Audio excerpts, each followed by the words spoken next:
it's been 79 days now since President Biden tapped Harris to spearhead efforts to tackle the crisis unfolding there. We're joined now by Mark Brnovich. He's the Attorney General of Arizona, also running for Senate in 2022. Thank you, sir, for joining us. Interestingly, you're calling on President Biden now to throw in the towel, pack up his bags. He's in Europe. Give up the rest of the G7 to come home here to the U.S. to address the border crisis. What exactly do you think is going to come of your request? Well, you know, thus far, Jillian, the Biden administration has essentially told states like Arizona and Texas to pound sand. There is a crisis at our border. You were just talking about the numbers. In the 80 days, 79 days since Vice President Harris has been appointed the czar, we've seen almost 500,000 people illegally cross our southern border. That's like the entire population of Minneapolis or Kansas City coming across. You talk about the impact that has on the environment, but the impact that has on hardworking American taxpayers. The Biden administration is spending dozens, tens of millions of dollars to house people in the country illegally. They're trying to give them benefits now. That affects taxpayers. And I know as a prosecutor, as a law enforcement official, that the cartels are exploiting not only the people, they're exploiting this crisis to dramatically increase the amount of fentanyl and heroin coming into our country. That's going to affect not only us here in Arizona, that's going to affect everyone in this entire country. This is a crisis. It's about to become a huge tragedy, and the Biden administration has done absolutely nothing.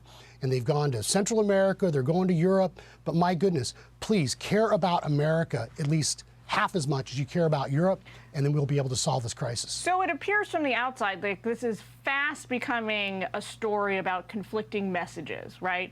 On the one hand, we have the vice president saying direct into camera earlier this week to would-be migrants from the Northern Triangle countries, don't come here, don't come here. But then the reality we get from government officials like yourself who are at the border and dealing with the problem on a daily basis say, that's not what the government's really doing behind the scenes. CBP and DHS are working 24 hours a day, 7 days a week to try and process and accommodate this constant flow of migrants that are coming without documentation here.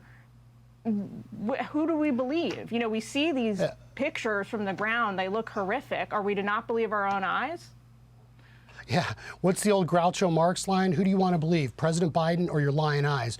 Because not only do the stats not lie, the information that we're seeing and the pictures we're seeing don't lie. The statistics and what we've seen about the seizures and the number of people coming over, I mean, those are facts. You know, people are entitled to their own opinion, not their own facts. And I got a big message for the Biden administration. If you want to know the root causes of immigration, this is the greatest country in the world. People want to come here because we're a great country. Instead of spending hundreds of millions of dollars in Central America, spend that money on securing our border. Spend that money on giving resources to Border Patrol and ICE so they can continue to process felons and the 1.2 million people with deportation orders right now, Jillian, that the Biden administration is refusing to deport.